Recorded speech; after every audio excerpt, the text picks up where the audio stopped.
Thank you for joining us. This is KBC Channel 1, the channel that gives you the most comprehensive news coverage in Kenya and, of course, the larger East Africa. On our bulletin tonight,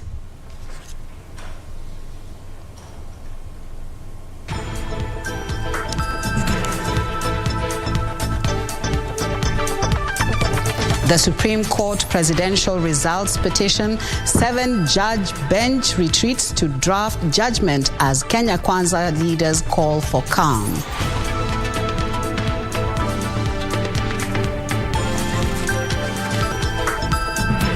One long parking lot. Tens of motorists spend night on Nairobi-Nakuru highway due to traffic snarl-up near Gilgil Way Bridge.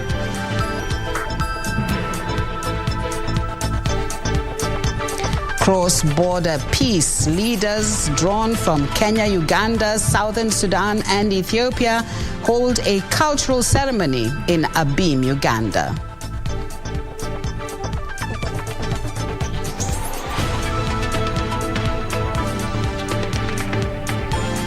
The end of...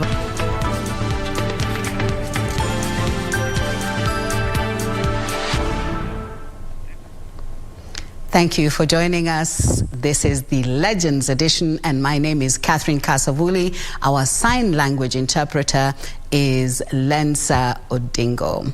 And now to our first story. Kenyans are eagerly waiting for the presidential results.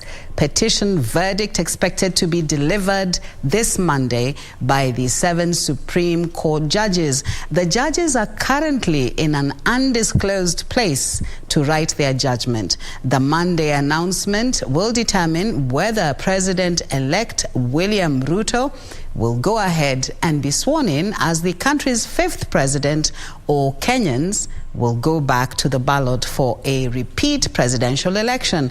This as leaders allied to Kenya Kwanza called for patience as the county awaits the Supreme Court Monday's verdict. All eyes will be on the Chief Justice Martha Koome as the Apex Court determines the verdict of the petition seeking to nullify the August 9th presidential elections. CJ Koome with our colleagues at the Supreme Court Thursday concluded the hearing before retreating to write their judgment. Pray to whatever God you pray to, that God will assist us to continue in the spirit we've been in for the last 1 year, and that we shall have a very high sense of discernment, and that we shall return to Kenya a judgment not less than what Kenya expects. It will definitely be on Monday, but I'm reminded that Monday lands up to midnight, so you'll be given the time indication in the notice. Thank you very much. Have a very nice weekend and a nice evening. Mixed reactions are expected from the political class and citizens across the country, even as the government intensifies security in various regions that were marked as political hotspots. If the Apex Court finds irregularities in the August 9th presidential race, Ruto's declaration as president-elect will be nullified and the repeat State House race conducted within 60 days. However, if the judges find no merit in the petition, they will affirm Ruto's election and set the stage for his swearing in on the 13th of this month. A section of Kenya Kwanza leaders has called on Kenyans to maintain calm as they wait for the Monday's big announcement. The leaders who attended the burial of former Sotik MP Anthony Kimeto in Ndanai, Bomet, were optimistic that the Supreme Court will rule in their favor. Jibu lifanyika na tulimpia kura president-elect ni Bomet, lakini kulingana na ile uchunguzi na ukaguzi ambao ulifanyika, hakuna hata kura moja iliibiwa. Tuna tabia mbaya, tunaamua kama wananchi, alafu kotini naamua. Sisi tunajua hakuna kura iliibiwa. Mzee wetu alikuwa anahitaji ni calculator na yale kwa hizo 290 constituency aihesabu kura yake na aihesabu yetu, na sisi tunajua tumeshinda. We believe and believe strongly that the courts of Kenya and the Supreme Court will do justice to the people of Kenya so that the people of Kenya can move forward to do other things going forward. Azimio la Umoja wa Kenya Coalition presidential flag bearer Raila Odinga met his legal team after the conclusion of the petition hearing. Odinga shared light moments with his legal team led by Paul Mwangi, Jackson Awele, Julius Oweto, Velma Maumo, Professor Ben Sihanya, Fred Orego, Dan Manzo, and Tom Masharia. Frederick Mwoki for Legends Edition. Emotional moments. Hundreds of motorists and passengers were on Friday forced to spend the night along the busy Nairobi-Nakuru highway following a major traffic snarl-up that stretched for several kilometers. And as Trevor Ngendo now reports, scores of motorists were still held up in traffic Saturday morning near the Gilgil Way Bridge as traffic officers tried to unlock the gridlock. These were the scenes on Friday along the busy Nairobi-Nakuru highway as hundreds of motorists were left stranded for hours. This snarl-up, which began at 5 p.m., is said to have been caused by an accident involving a personal vehicle and a trailer, rendering the highway impassable. Frustrated commuters decided to proceed by foot after motorists grew impatient, opting to seek alternative routes, leading to further escalation of the situation, which spilled over to Saturday morning. Mpaka saa hii tuko Gilgil, overlap. Tunaendesha tu magari kwa misitu juu ya jam. Magari zilikuwa zinafungiana, magari ndogo zina overlap, zinakuja zinafungia, zile zina overtake. Sasa gari za ku-overtake zinakuja zinapatana na zingine zenye zime-overlap kutoka nje. Sasa inabidi magari zinasimama zote. Commuters who spent the night in the vehicles expressed their frustration, recounting the inconveniences the gridlock had caused. Nilifika Naivasha saa 9. From Naivasha to up to here I am. I've taken almost 3 hours. And here is a distance of 20 minutes if more. Dada yangu alikuwa anaolewa leo. Sasa mimi nilikuwa naletewa mahari. Sasa inaona sasa inaonekana sasa hiyo mahari itapeanwa na mimi sina, lakini nimewaambia mimi nitachelewa kidogo. In a statement this morning, the Kenya National Highway Authority advised trucks plying the route to delay their travel. Further, Kenya advised motorists to use flyover, Njabini, Olkalao, Lanet routes as traffic officers tried to restore normalcy. Motorists and commuters called on the government to come up with a permanent solution to avert a similar situation in the future. Tunalapa kwa barabara, niko njaa. Hii ni barabara kubwa inaenda mpaka Uganda, inaenda mpaka Rwanda, inaenda mpaka wapi. Na ni one way traffic. Haifai iwe hivi. Barabara inafaa ipanuliwe. Tumelose many man hours hapa. Kama mtu angekuwa mgonjwa ama nini anaweza kufia. Trevor Ngendo for Legends Edition. Contractors working on the competency-based curriculum within Bungoma County have been given up to Friday to finish up the CBC classrooms.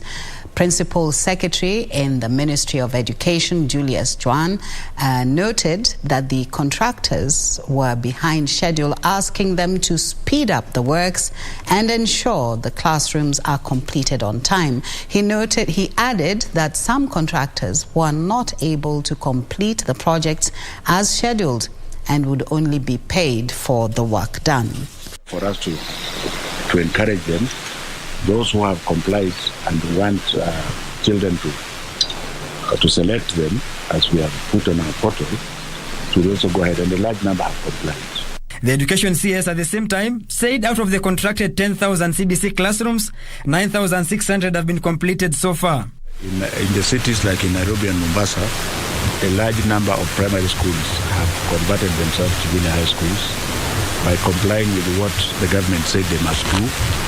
The basic standard being well-equipped lab. According to Magoha, Central Region was the first one to complete the CBC classrooms, followed by Northeastern Region and Nyanza Region. Eastern Region is expected to complete the classroom project over the weekend, with Western Region's completion rate standing at 93%. For Legends Edition, I am Frederick Parsayo. Detectives in Embu East Sub-County have launched a manhunt for 2 men captured on CCTV camera stealing from a residential apartment in Kagari Trading Center. In a daring move, the suspects gained entry into the building through the main gate that was left unlocked and broke into 4 houses where they took away assorted household items including television sets, gas cylinders and laptops. At around 2:40 p.m. on the 25th of August 2022, this white saloon car is driven and parked outside this residential building at Kagari Trading Center in Embu East. 2 casually dressed men alight from the vehicle, which then drives off. The 2 men then casually stroll around the entrance as if inspecting their environs. At this point, the car comes back, perhaps giving them a signal to proceed, and they gain entry into the compound. Seemingly in no hurry, the 2 men inspect various houses to identify their target. One of them walks back to the car outside the gate and comes back with what appears to be a crowbar, which is used to break into the houses. And the raid begins. The 2 use a master key where possible and the crowbar where they are unable to open the door. They are seen making away with gas cylinders, a television set, among other household items, in the heist that took approximately 30 minutes. After loading their loot in their getaway car, they drive off. Speaking on phone, Area Deputy County Commissioner Jen Waruinge said a report of the theft was made by the affected occupants of the premise at Runyenjes police station, and the matter was under investigation. But unfortunately, one cannot see the registration number of the vehicle that was used. But our officers are investigating. So it is a matter that we are following very keenly. Such incidents are on the rise in the county, with members of the public accusing the police of laxity. 2 weeks ago, these broke into the residence of Embu Senior Principal Magistrate Henry Nyakwemba and stole household items worth 105,000 shillings while he was away. So they struggled. They must have been very energetic people with very strong weapons, whatever they used, to break that door. Yeah, that's how they gained entry. This security is an issue here, especially after Kasi Mtaani is stopped. So when there is no work, they now know who is who here, who is in and who is out, when one is in, when one is out. Nancy Okware, Legends Edition. A middle-aged woman is recuperating at the Nyahururu County and Referral Hospital after she was allegedly shot and wounded by suspected armed bandits in Mbogoine village of Ngarua area. Laikipia West, Friday evening, Agnes Wangeshi escaped death by a whisker after the bandits allegedly shot her at her home before they fled to the nearby Laikipia Nature Conservancy. Timothy Kipnusu has the details. Police officers in Laikipia are pursuing armed bandits who allegedly shot and injured a middle-aged woman in the volatile Mbogoine village in Laikipia County. Agnes Wangeshu is currently nursing serious injuries at Nyahururu County Referral Hospital. Is alleged to have been shot with a bullet on her right shoulder. According to her husband Wilson Wambugu and her neighbor Patrick Masharia, there are no number of bandits that sneaked from the forest to the village at around 4 p.m. Friday when they attacked and injured the woman. Bibi yangu amepigwa risasi akiwa nyumbani kabisa. Alikuwa kwa gate, alikuwa ametoka kujisaidia kwa choo. Alafu ndio akasuguka kuangalia nyuma, akaona kuna mtu. Alipojaribu kukimbia ndio akapigwa hiyo risasi. Ilimpiga ikamwagucha hapo. Lakini baadaye watoto walimchika, wakamfuruta, wakamuingiza ndani ya nyumba. Yeye ameishi hapo miaka mingi. Na shida hii amevumilia kwa sababu ya vile sisi shamba, kama umepata shamba mahali, huwezi wacha shamba uende kutafuta mahali pengine pa kukaa. The residents lamented that this was not the first time bandits have invaded the village and terrorized locals before fleeing to nearby forests. Sasa tutangoja mpaka lini? Watu wataumia mpaka lini? Watoto wetu wameshindwa kusoma. Mashule saa hii hata watoto wanaenda shule leo. Sasa kesho Monday watoto wataenda shule kwa sababu ya tension ambayo iko. Na kama kungekuwa shule kesho watoto wangeenda shule. Je, tutakaa na hii shida mpaka lini? Sijui kama walikuwa wanataka nini, sababu hakuna kitu ilikuwa nyumbani. Ni kunakuwa na ng'ombe, lakini kufika saa 7 hakuna ng'ombe inakuwa huko. Ng'ombe tunakuwa tunaondoa saa 7 huko nyumbani kwetu. Sasa hatujui ni kitu gani walikuwa wanatafuta huko. Last year, Mbogoine village was among areas identified as volatile by security agencies like Laikipia West, leading to the deployment of more security officers to the area. Kawaida tumesikia watu wanakujaga na groups ya 25, 30. Na kila mtu wako na bunduki. Heavily armed. The last 2 weeks wamekuwa kukija kuchukua mahidi hapo na kuingiza kwa laji. Serikali tuangalie na ijali masilahi ya watu, kwa sababu wakati operation ilifanywa upande ya Mount Elgon, mpaka saa hii hatujasikia mtu amelia huko, hatujasikia kelele iko huko. Je, hii msitu imekuwa kwamba serikali haiwezi saidia hata mwenye hiyo shamba kwa sababu hiyo shamba ni mwenyewe? Leaders drawn from Kenya, Uganda, Southern Sudan and Ethiopia have held a cultural ceremony in Abim, Uganda in an effort to preach peace among communities living on the cross-border points for the 4 countries. Speaking during the ceremony, Turkana Governor Jeremiah Lomorukai said illegal possession of firearms has contributed to insecurity in the common border points. He urged those in possession of guns to surrender them to the relevant authorities as a sign of embracing cross-border peace. Timothy Kipnusu again with that story.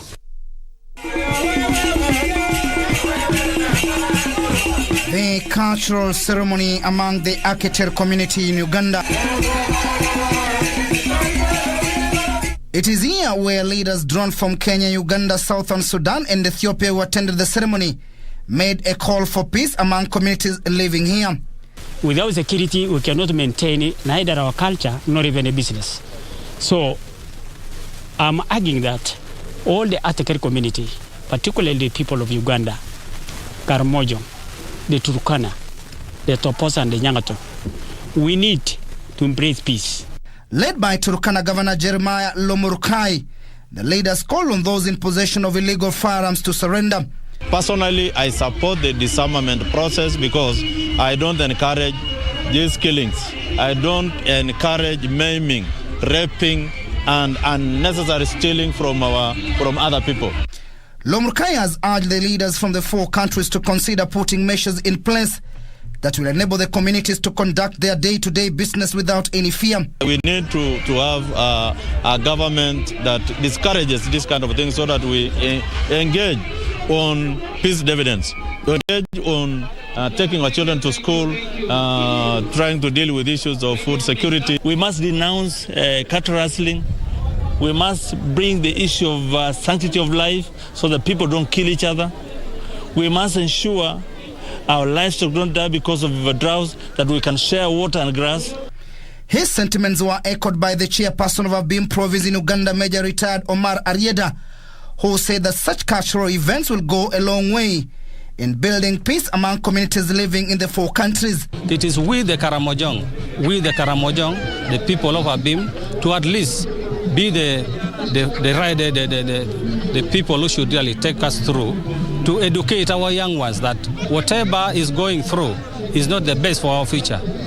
It is the education that will change the community, because we cannot rely on the government begging for food.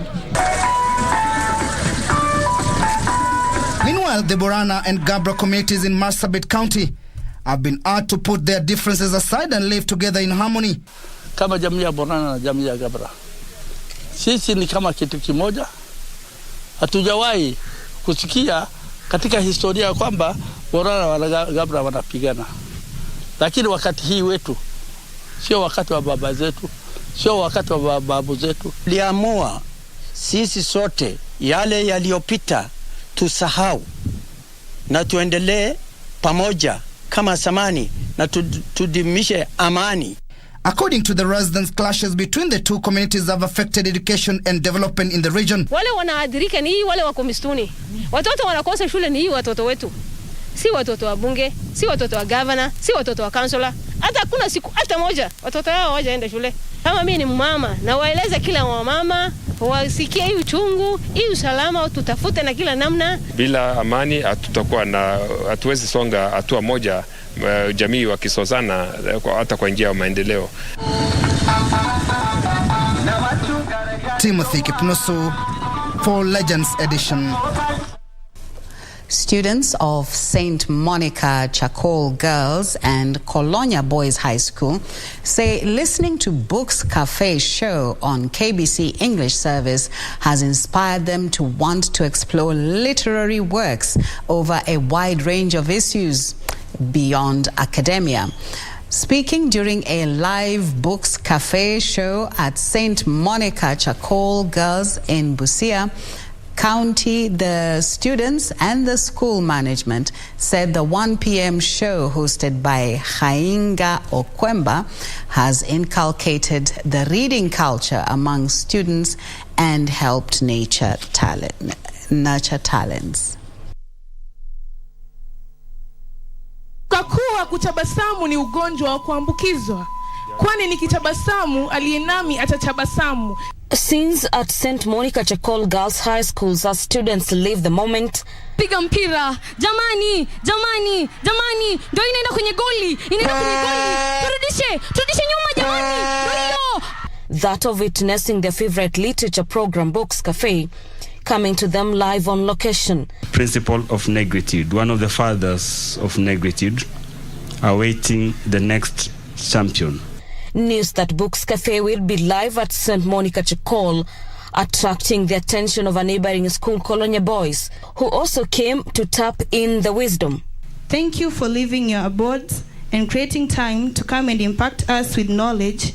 Your contribution to our lives and educative system is a big significance. And we are aiming to achieve what we have because of our immeasurable inputs. According to teachers and students, the program has not only been helpful on matters academic, but also helped them widen their knowledge on an array of areas where students have tapped on various talents. Thank you for organizing a mentorship program for our students. I want to say that this will go a long way in motivating them, making them to work extra so that they get high grades that will make them to get into the universities to study journalism and other careers that are important for them. The popular literary radio program Books Cafe, hosted by Hainga Okwemba, was in Busia County, having previously been to Machakos Girls High School. Before you get to where you want to go, you must dream. And there's no better opportunity to start dreaming of what you want to be. Whether you want to be a teacher, you want to be a medical doctor, this is the time. Because when you become like Mdoni Likimani at 96, you cannot think about the future, isn't it? You start thinking about what happened, the past, isn't it? Okay? You start thinking about things and you start writing about your memories of things that happened. Okay? But when you are young, like you're in school, you can invest in your future. So read. During the live show that airs every Saturday on KBC English service, the students received inspiration and mentorship to better their skills as writers and broadcasters, and also got an opportunity to showcase different talents before a live audience. Anaanza degea mpira kwake Maguire kwake Lindelof kwake Bruno Fernandes. Wa katikati ya uwanja anapuliza. Ni mechi, mpenzi msikilizaji, ni mechi kali, ikiwa ni timu ya Harambee Stars inamenyana na timu ya Ugandan Cranes. For Channel 1 News, I'm Gladys Mungai.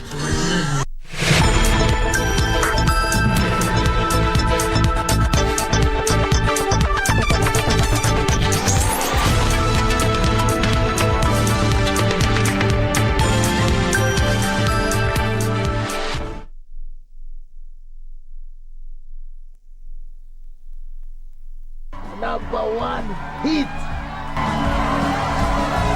Nyota yangu.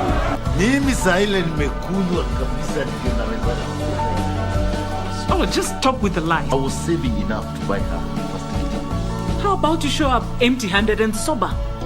You broke her, and she deserves peace and happiness. You made a mistake. You lost your family. Wait, Pato. Nothing like you, old man. Tonight we're going to rock it. Okay. Rock. Okay. Rock.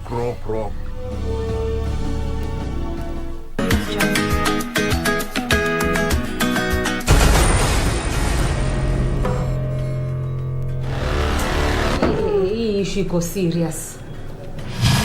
Gavana kukidnapiwa. Ilikuwa ni very fast. Nasikia kelele kitoka nje. Gari hiyo ishaenda mbele.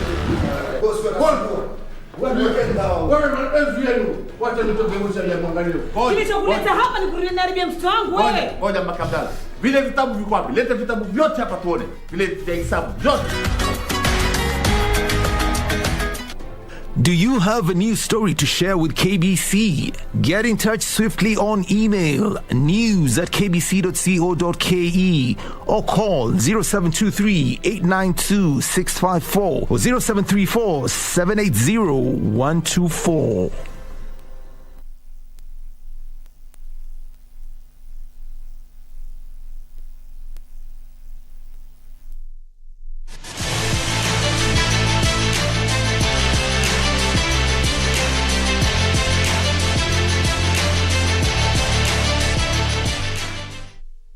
As a good evening and welcome once again to the sports segment of the Legends Edition this Saturday evening, where we have for you another bumper harvest from the sporting scene. Top of the highlights, Serena Williams retires, and on the local scene, of course, the debacle at the Nanyuki rally, among others, Kenya-Nepal cricket goes on at the Gymkhana. You're welcome. I'm Topi Liambila. Serena Williams waved farewell to the US Open and her illustrious career amid emotional scenes after she lost to Australia's Ajla Tomljanovic on a thrilling night in New York. It will end a 27-year professional career that brought 23 major singles titles and sees the American widely labeled as the greatest of all time. The year-end number 1 5 times. She won 23 Grand Slam singles titles, the most by any player in the Open era.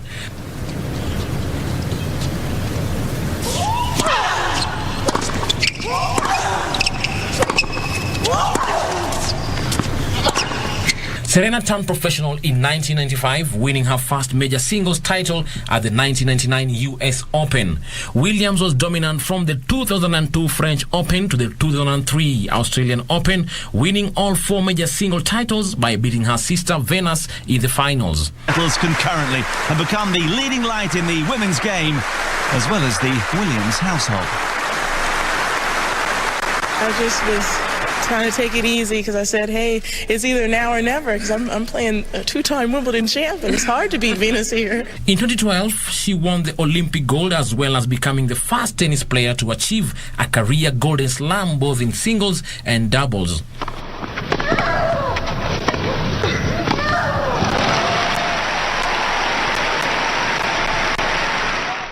She won 8 out of 13 single majors, including all 4 in a row from 2014 to 2015 to achieve a second Grand Slam.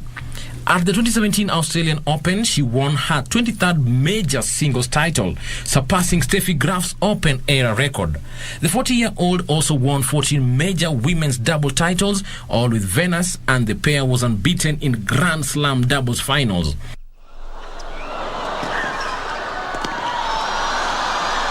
And Serena smashes Steffi's record. It's number 23. Well, it's certainly the end of a career, but certainly not the end of Serena as a person and as a player. And we shall be definitely hearing more of Serena Williams on and off the pitch. Just watch this space. Now, defending champions Nairobi Water won the 7th game after beating Net Navigators 40-18 today in the Kenya Women Handball League, which played at the Nyayo National Stadium. Nairobi Water now tops the league standings with 14 points. Gladys Chilo was the top scorer for the defending champions after she netted 9 goals as Brenda Ariviza and Cecilia contributed 7 and 4 goals respectively. Elizabeth Alungat, Nancy Chepchumba and Lillian Chendre scored 4 goals apiece. It wasn't an easy match, but we had prepared enough. Though we had a break during the election, but when we went back for training, we knew we had a test ahead of us, and we've been training, so we were ready for the match. Following the win, Nairobi Water consolidated their top position with 14 points. The winning today, maybe I can attribute it to good defense, which was our game plan. And to the federation, maybe I can just ask if the federation ask for more championship, especially international tournaments to come in Kenya. Many players, many teams will have exposure and they'll gain experience from there. In a peak of other results, Net Navigators beat New Hope 13-14. Meanwhile, in Kenya Basketball Federation, Strathmore Swords won 65-13 against Kisii Vipers. Strathmore won their first quarters 22-7 before the teams tied 8-8 in the second quarter. Strathmore came back stronger in third round and scored 19-14 and finished victorious in the fourth quarter, scoring 19-9, giving them a win over Kisii Vipers. For Legends Edition, I'm Sela Onyango. Jacob Krop and Jacqueline Chepkoech are the only Kenyans who recorded victory in their respective races at the Brussels Diamond League meeting held last night in Belgium. Krop won the 5,000 meters while Chepkoech triumphed in the 3,000-meter steeplechase event. Let's take a look. Emmanuel Korir finished third in the 800 meters in a time of 1 minute 44.12 seconds. National badminton team has expressed their excitement to have been given an opportunity to take part in the 2022 Birmingham Games in England, despite ongoing suspension. Badminton World Federation suspended Kenya indefinitely in 2021 due to leadership wrangles. 5 years ago, commended the National Olympic Committee of Kenya for appealing to the Badminton World Federation to allow Kenyan players to participate in the Games. Mwethia was speaking during the National Olympic Committee of Kenya Commonwealth Games debrief with team managers. I'd say a lot of lessons were learned, especially for badminton, participating this time without an official federation. From the players who had to qualify through a trials from an open tournament, on the team management end as well. I ended up managing a team unexpectedly. So we've picked up our lessons. We've gathered all the knowledge that we can in case such a scenario can occur in future. The workshop brought together over 20 team managers and 6 heads of the department headed by Chef de Mission John Ogola. Highlights of their commendations included enhanced education of the athletes to promote clean sports, team funding, documentation of processes for future references to inform better preparedness, and the significant role of corporates and partners in backing Team Kenya. The Chef de Mission John Ogola spoke on the importance of having a debrief of Team Kenya management after representing the country in major games. We wanted to look at the plan vis-a-vis the actuals that was experienced on the ground. And the reason why we are doing this is to improve on our processes and, of course, get to learn the challenges that the managers or the heads of the various departments experienced so that we can incorporate in our future plans. It's about coming up with a process or coming up with a plan that can work. As for the bowling competition, what we have learned there is that a good competition. We finished, our gentleman finished 11th and our lady finished 12th overall in their pools. And today's debrief session is just to look back at what we learned, the good things and the few hiccups, and then get better bit. So debrief is good because then you learn all that you could have done better and what you did well, and also sometimes to give praise where praise is due. The National Olympics Committee of Kenya, in partnership with the Ministry of Sports, is planning to hold an awards gala to formally award the Birmingham Commonwealth Games medalist who brought home 21 medals. This was an improvement from the previous edition in 2018 Gold Coast, which saw the country garner 17 medals. For Channel 1 Sports, this is Eddie Makina. Now, 5 years ago, Commonwealth Games gold medalist Mary Moraa made the cut for the first time in the Kenyan team that took part in the IAAF World Under-18 Championships held in Nairobi, Kenya. And the experience gained proved pivotal on the road to whom she has become today. Moraa has progressed into competing in elite races against fine world athletes and made a great athletics career progression, which has placed her third in the world rankings in the women's 800 meters race. Jina naitwa Mary Moraa, natoka Kisii County. In her youthful and exuberant spirit, she has transformed from a young budding star into a world-class talent. Niliishi na nyanyangu na bratangu na sistangu. Tuliacha tukiwa wanne kwa familia yetu. So mimi ndio kama msasi kwa anything yenye wanahitaji. Kama sina wanaelewa sina, kama niko nayo wanajua leo ako nayo. So often it's been silver. Is it going to be gold tonight? The 22-year-old 800 meters middle distance star boasts of a gold medal in the 800 meters race she bagged recently at the Commonwealth Games in Birmingham, United Kingdom. But back from nowhere, the Kenyan Mary Moraa, 1:57.07. Keely Hodgkinson.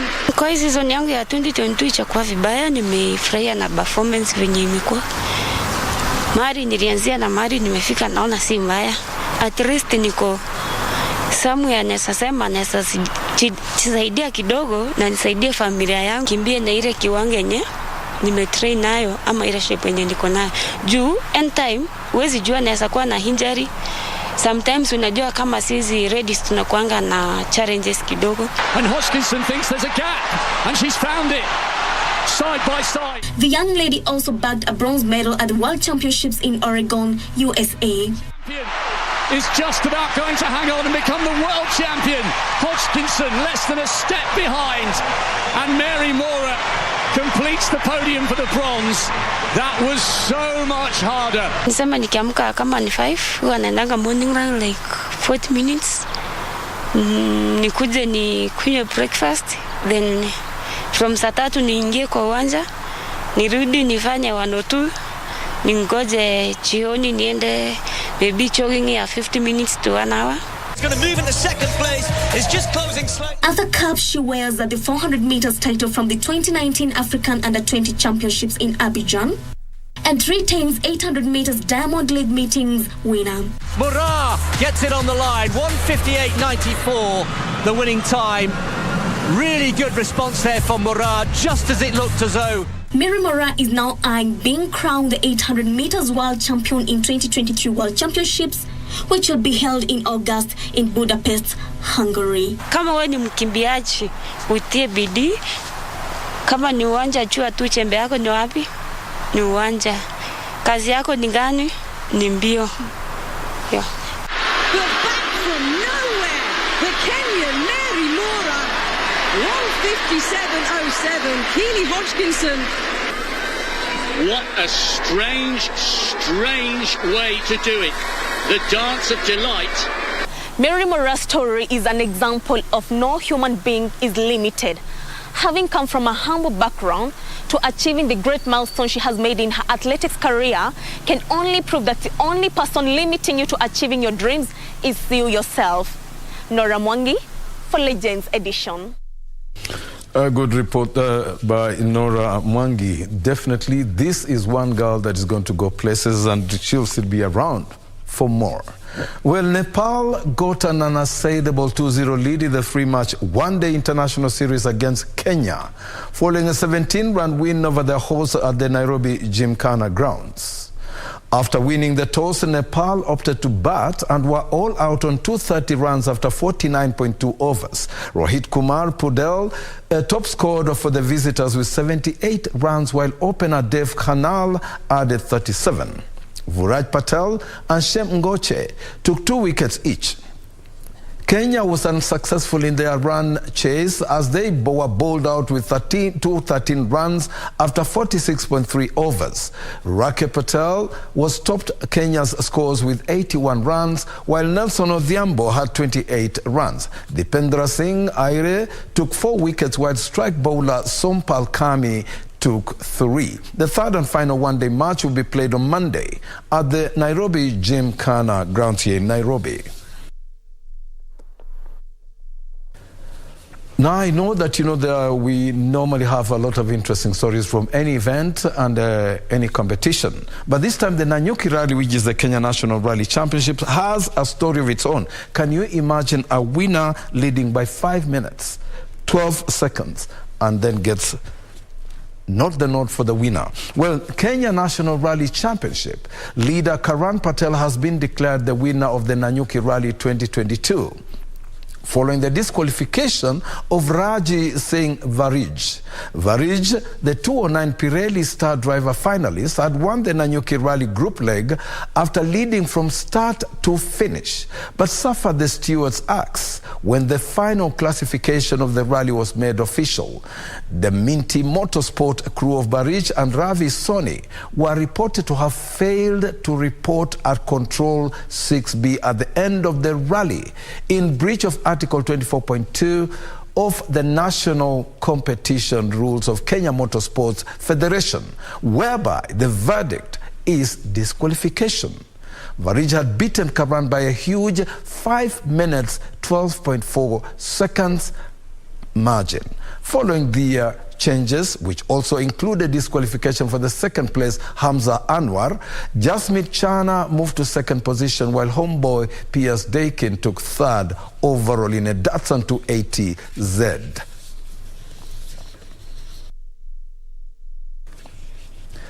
Now, more than 20 schools are competing in the two-day Central Secondary School Games, which began today at the Thika High School in Kiambu County.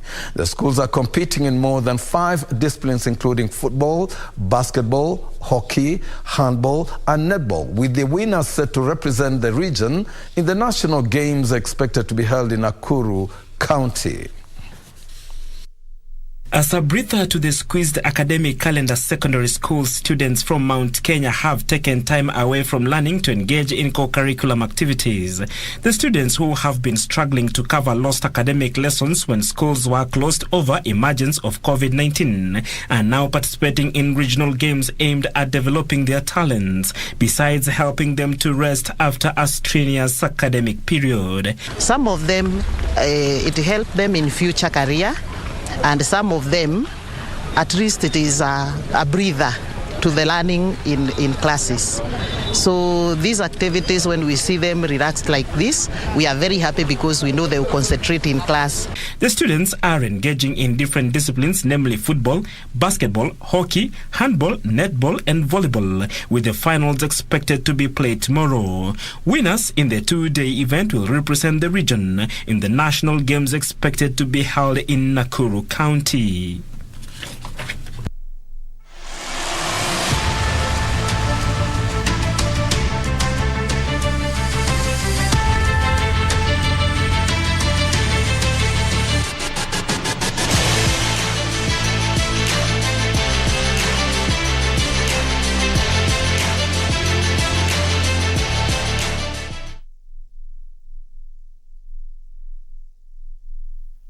To get Change Your Thinking Skizatune, dial star 811 star 961 hash. When you change the quality of your thinking, you change the quality of your life.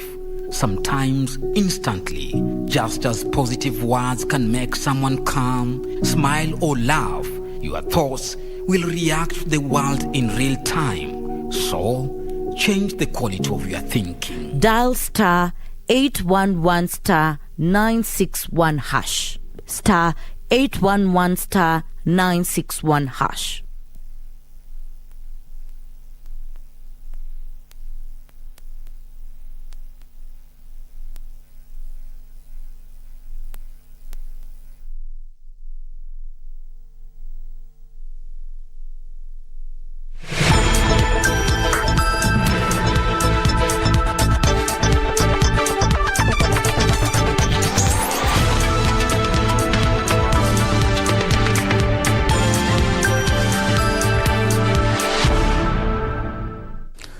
Now, welcome back. And my director, Emo, says it's a wrap on sports this evening.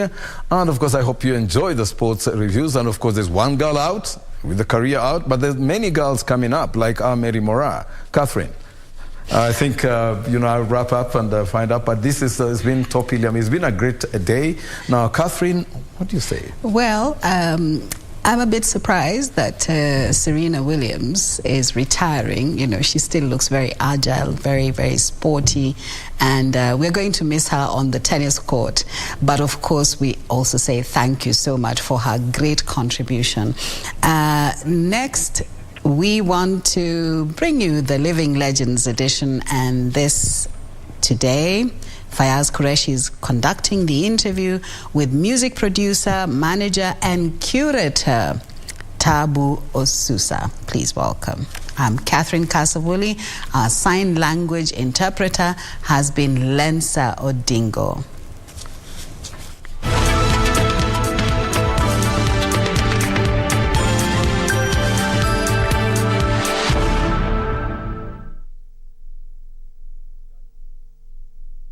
Welcome to the Living Legends. I'm Fayaz Qureshi. In this edition of the Living Legends, we speak to a man who has managed some of the most popular artists in the country. He has been involved in projects to curate the traditional music of East Africa, leading to the creation of the largest database of the lyrical and dance art in the region.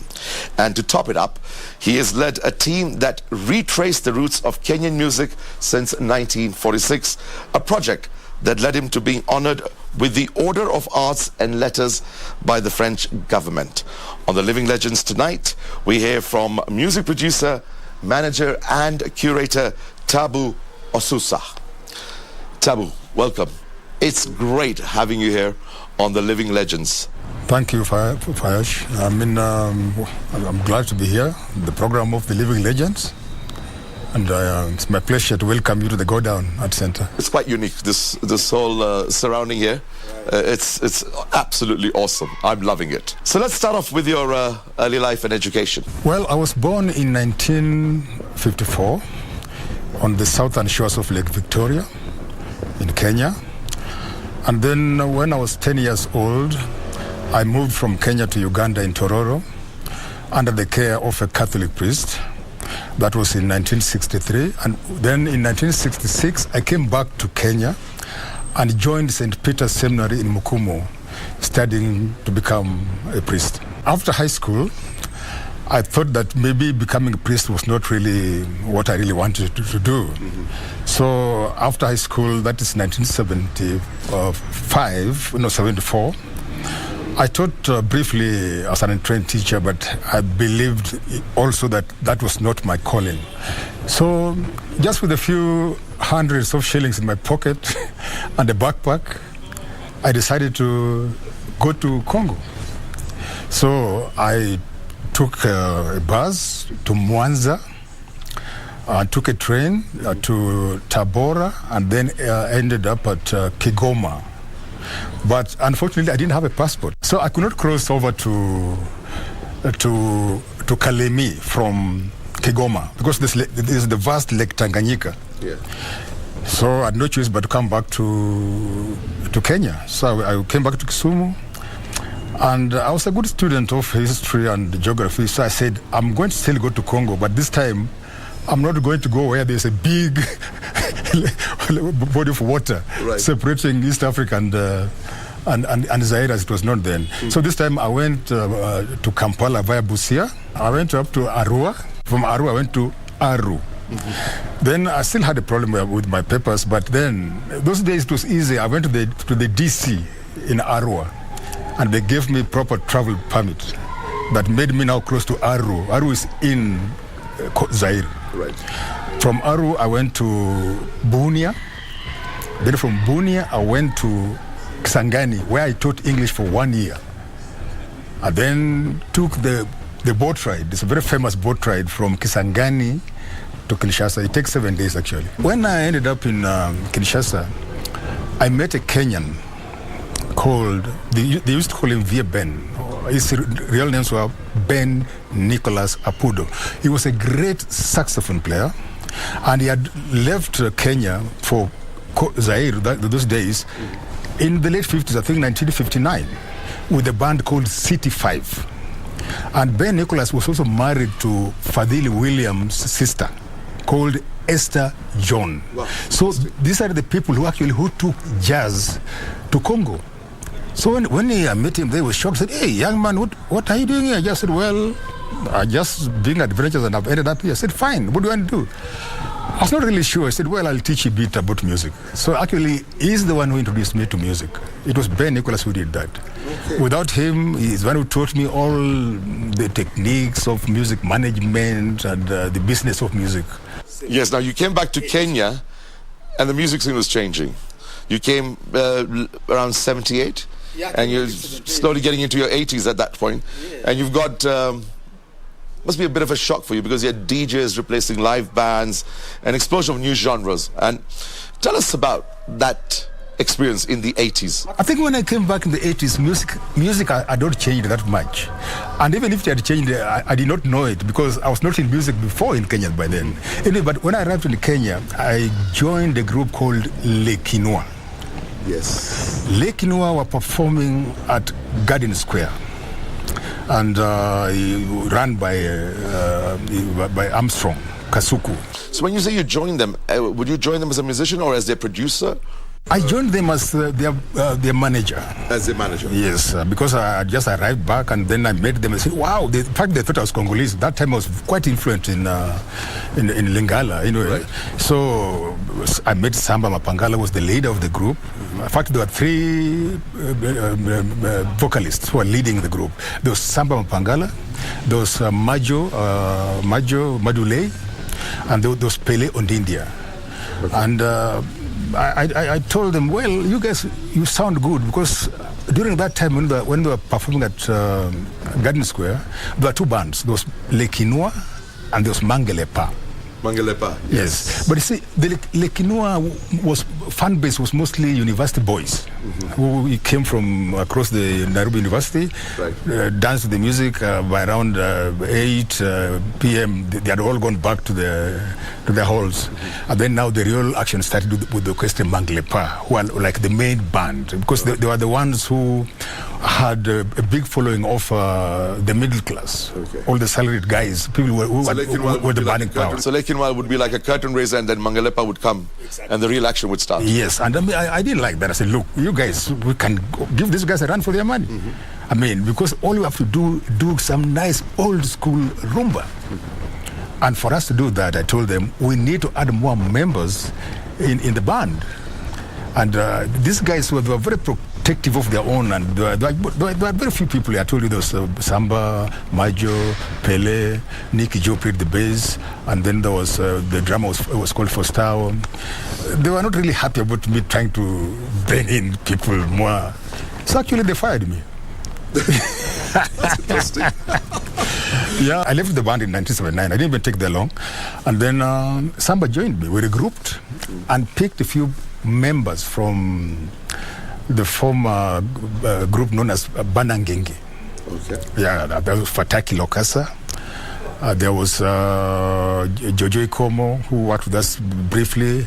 There was Manichu, who was playing bass. And Lawi Somana with the lead. And we regrouped. So that was under Virunga now? Yeah, but it was not a band as such. I see. Yeah, it was just a recording outfit. That was just a label at this point in time. In other words, Virunga, recording under that banner. It was just like a loose ensemble. We had the band, we called ourselves Orchestra Virunga, but we didn't have members. Right. We only brought in guys, and that's how we recorded the song Malako Disco. And so that was Samba, Lawiso Mana on lead, and Fataki Lokasa, and Manish on bass. There are a lot of guys anyway. So once we recorded Malako Disco, it was very, very successful. From then on, we went to Polygram, because that's where we recorded the music. And from that, we were able to get musical instruments, state-of-the-art musical instruments. By that time, they're called Rangers, or Ranger and FBT. It was really top of the range. Right. So after recording Malako Disco and having all these great musical instruments, we approached Robbie Armstrong. Now that is the Starlight Club. Then we got a long-term contract with the Robbie Armstrong. In fact, the band that we found there was called Black Devils. We literally just took them. Starlight was a very popular club at that point in time. Yes, and we made it even more popular. In fact, that's where the story goes, where Barack Obama Sr. used to have his drinks and anyway. So we had a long-term contract there. So Orchestra Virunga became big. We recorded so many stuff. Then we became a real big band. We were almost 20 member piece. There was Kokozigo, Mike, there was Kasongo, Dagoma Yombe, Moreno. These were all top vocalists around, all under our group. And some, of course, was the band leader, was the band manager. And then things were working very, very well for a time until in 1985, Samba was denied work permit. What was the reason? Well, up to date, we really don't know, but I think it was about some particular song that we recorded. And I don't think I would want to talk about it during this program. Well, if you guys, I'm writing my memoirs, so maybe there's more details in the memoirs. You'll read it in my memoirs. Okay. So we left. We had to leave Kenya. So we moved to Busia. The Ugandan side, just to regroup. So we're performing at a place called Shebaraza. There was some councillor with a club there. So we performed there, but we recruited a few guys, but honestly the band was really not good. It was not the same. So after that we left and went to Kampala, where we found better musicians. There was a group that had just come from Kinshasa that performed in Sudan, and somehow they got stranded in Kampala, and they did not have musical instruments. Us were top of the range instruments, but with no musicians. So we said, hey. That was a good combination. You have the instruments, and there's the band. Yeah, and then they joined us. They were called, the group joined us. One of them was Django, and who played with Afriza, one of the top bands in Congo.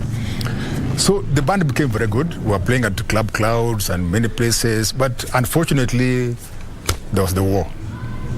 That's when Obote was overturned. Obote too, when the General Okello and all those. So we had to flee again, but we could not come back to Kenya. So we moved on to Congo again. Back to Congo? Back to Congo, yeah. So we performed in Eastern Congo for several years, 2 years to be precise, in Eastern Congo. And in 1987, I hope, if I got my records right, I came back to Kenya.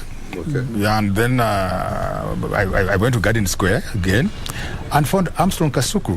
He said, hey, where you guys been? I said, oh, well, we are somewhere in Eastern Congo. I said, why don't you guys come and perform here? I said, oh, but some couldn't get a work permit. He said, oh, come on, you guys come. I'll get you guys a work permit. I'll sort you out. And we did. We came back in 1987. And that's when we returned to Garden Square, GS.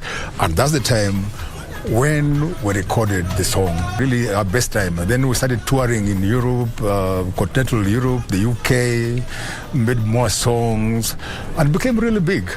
But of course, after everything comes to an end, that's where 87, 88, 90. After a while, I think we all had our big egos. So I left the group in 1992. Now, coming to Kettle. That's when people like Macadam now came in. Oh, that's when they came in? Yeah, Macadam came much later, Litratego, Macadam. And then in 2004, I started Kettle Music. It's different from Kettle Production. Oh, okay. Yeah, because the Kettle Music was more of a not-for-profit organization, and I wanted to support more artists. And also, just instead of just doing music as such, I wanted to do a lot of research, and I also wanted to document and develop the diverse musical traditions of East Africa. Because I realized that actually the youth did not know their past, their history. So I said... Which is very good. Yeah. You're kind of giving back now. Yes, exactly. So that's what I did, and that's how I started beginning on researching on our past history, and seeing how I could work with the different type of groups. So in 2005, with Alliance Française, we started a program. Spotlight on Kenyan music. Yes, right? Spotlight so on that Kenyan was music. in conjunction with Alliance Française right? of Nairobi. Yeah. Looking for that was a talent search. It was a talent search, but with a difference, because most of the talent search those days, they had a place in Nairobi and expected artists to come from or wherever and come for the auditions. And I said, no, look, the best musicians are normally not in Nairobi. And there are other urban poor or in the rural areas. Why don't we go and look for them? Let's go look for them. And we did. And we identified them and then brought them back to Nairobi, and got a professional band for them to work with. And some of them became stars. Like some of the best groups that we know today came from that program. I mean, Sauti Sol, for example, they were just known as Sauti by then. They came from that program.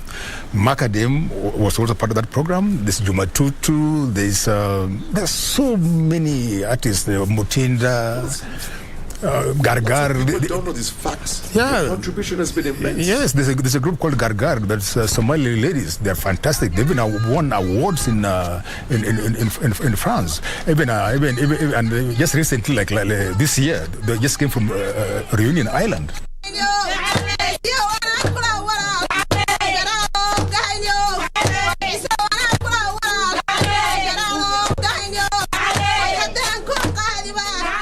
One thing I'd like to go now is one of your pursuits over the years has been, of course, curating African music across the board. Let us start with Singing Wells. How was this project that has curated East Africa's traditional music conceived and actualized? Sure. Singing Wells actually came about in 2010. There was a friend, by that time I didn't even know him. He was called Jimmy Allen. He's an American, but who lives in the UK. He runs an organization called Abubila Music. So he was in Kenya, and he wanted to support music in the country. And he was trying to find someone to work with. And every time he was talking to people, the name Tabu Susa was the one that being mentioned. So he said, who is this guy? So one day he found my number and he called me. He said, I'm Jimmy Allen, and I'm from the UK. I've got an organization called Abubila Music. I want to support Kenyan music. I really love Kenyan music. Is there anything I can do to help? But I've had those kind of calls so many times, so I just ignored him. But then the following year, he called me again. Then I said, maybe this guy is serious. You realize that this guy is a serious player. This guy is a serious player. So we arranged and met, and he asked me, I've had what you guys do, this part of the Kenyan music, going to search for talent in the villages. Do you think this time I can do maybe to help? Yeah. I said, yeah, actually you're right. There's something you can do, because what I've realized that when we go to the villages and identify artists and bring them back to Nairobi, they lose something. You have taken them out of their comfort zone. Why don't we have a mobile studio and then just go and record these musicians where they are, instead of bringing them to Nairobi? Go to their comfort zones. Go to their comfort zones. Yes. And then he said, that's a good idea. And then later said, and actually the real thing, when we go to the mobile studio, I said, actually, I really don't have to bother trying to record these musicians as that. Let's capture traditional music. I realized that actually traditional music was dying, because I know it sounds like a cliche, but it's a fact. But our history is oral. Yeah, traditional music is dying. Yeah, you see, like African history is oral, and people die with it. Once, like, you find a good singer, a good musician, once they die, they die with the music. So we have been capturing from 2010. We have been capturing traditional music across East Africa. We have done Uganda, most of Uganda. We have done Kenya, most of Kenya. Now we're doing Tanzania. We just did Zanzibar. But you see, at least the music is now there. And we keep on saying that we don't want to be just like fossil collectors. We capture this music and archive it as it is, pure as it is, but also at the same time, we want to take that music and develop it. Because that's the way Kenyan music can have an identity. Another project is the Retracing series. Going back over the years to curate Kikuyu popular music, benga, funky hits, got into songs of protest too. Tell us a little bit more about this. I think Retracing series, I did that just to remind the current generation what was there before them. Because as I said earlier on, that for you to know where you're going, you should know where you're coming from. See, like the name says it all. Yeah, Retracing. So we were actually looking at the music that was there in the 70s, in the 80s, even prior to that. I mean, as I said, like Kikuyu music, it came from like the walls, just Momboko, and for benga was developed around the late 50s. So those are the kind of things that I wanted the youth to know what was there before them. Because in Kenya, most history is very well captured about politicians, but not the artists. You see, so I really wanted them to know that before them, there were those musicians. That's how the Retracing series came. And as a continuation of that is the book. Because it's the same thing as Retracing, only this now I'm calling it Shades of Benga. Shades of Benga, just know that the different genres of music that we have been having in this country. Like something which is very, very important that Kenyans maybe do not know. When we talk about rumba, Kenyans think that rumba came from Congo. No. Just to make a difference, let me call our own version of rumba Swahili rumba. And then let me call the other rumba Congolese. Now let me tell you this. The father of Congolese rumba, and you can ask anybody, there's no dispute about this, is called Antoine Wendo Kolosoi. Wendo is the father of Congolese music, and he was born in 1925. His first hit is a song called Marie-Louise. It was recorded in 1948. Oh. You got it? You have kept the dates? Yes. Now let's go to Swahili rumba. Swahili rumba, our rumba came from World War II. And the person I put as the father of Swahili rumba, I know it's Fundi Konde and Mwachupa. Now, Fundi Konde was born in 1924. I don't know if you still get your dates right. Wendo was born in 1925. Fundi Konde was born in 1924. So it means Fundi Konde was a year older than Wendo. Yes. Fundi Konde's first recordings were done in 1944 in India. In India? Yes, during the World War. 1944? Yes. Get your records. Yes. So means Fundi Konde recorded before Wendo Kolosoi. He did it in 1948. Yes. He did it 4 years Exactly. Before. So our Swahili rumba is older. I'm not saying that our Swahili rumba, influenced Congolese rumba. No. No, you're just stating a historical fact. Ours, what our own part. It was us before them. It was us before them. Yes. That's the truth. Yeah. So, but it's an undisputable fact. It is undisputable fact. It's good that you're clarifying this. Yes. Because we all got it from World War II. Yes. Afro-Cuban influence. Yeah. So, and those are the kind of history that our youth need to know. But one thing I give it to the Congolese, they've been very, very strong with their rumba. They've moved it so far ahead. Very right now, it has been recognized by UNESCO as one of the intangible heritage. Us, we completely lost our way. Now, in 2021, the French government honored you with the Order of Arts and Letters for your work in promoting and curating African music. What was the feeling to finally be acknowledged, appreciated, and awarded for that? I felt very good, but I wish it came from my own country. That's true. That is very true. I wish it came from my own country, but I mean, I feel it. Internationally, you were recognized. Yeah. But not here.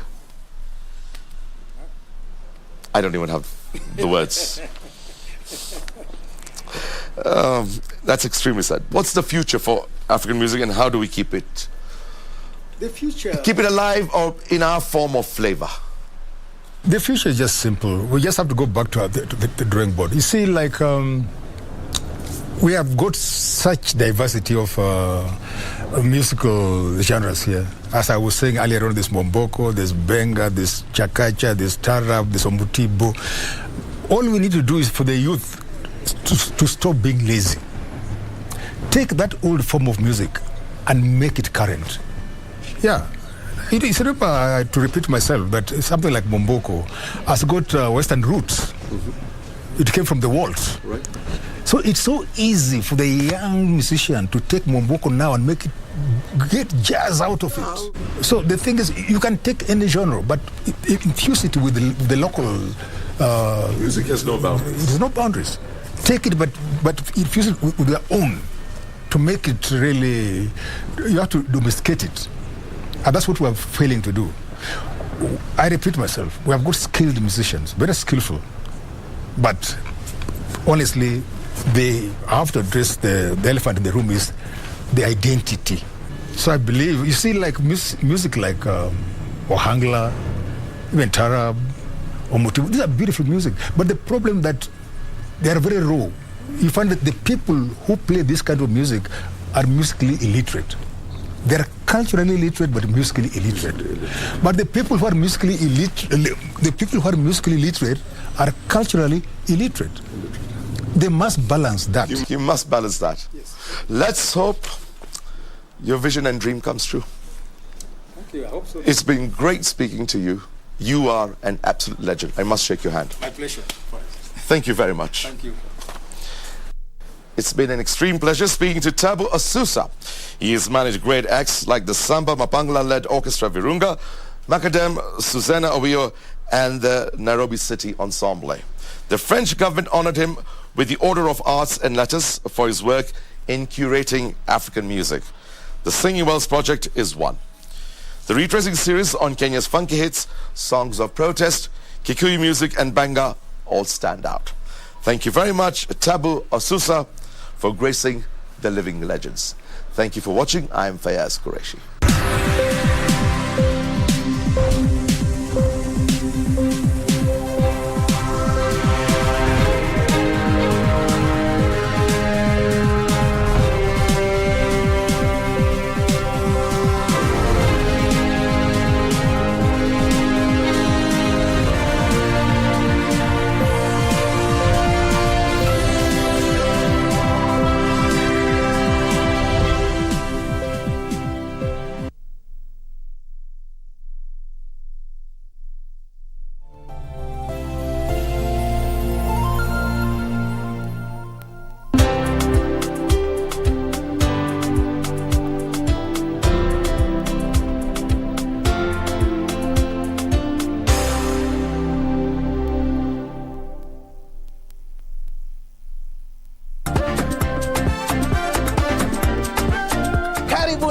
To the Second Chance TV game show. Tough questions.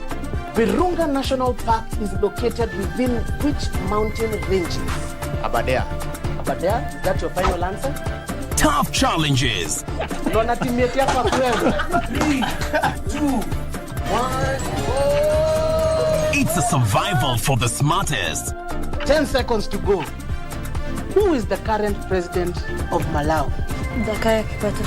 Wrong answer. That is the wrong answer. Does it border to the east? Nakuru County. Nakuru County, you get 2,000 bob. Premiering soon on Channel 1.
I'm sorry I could not make it.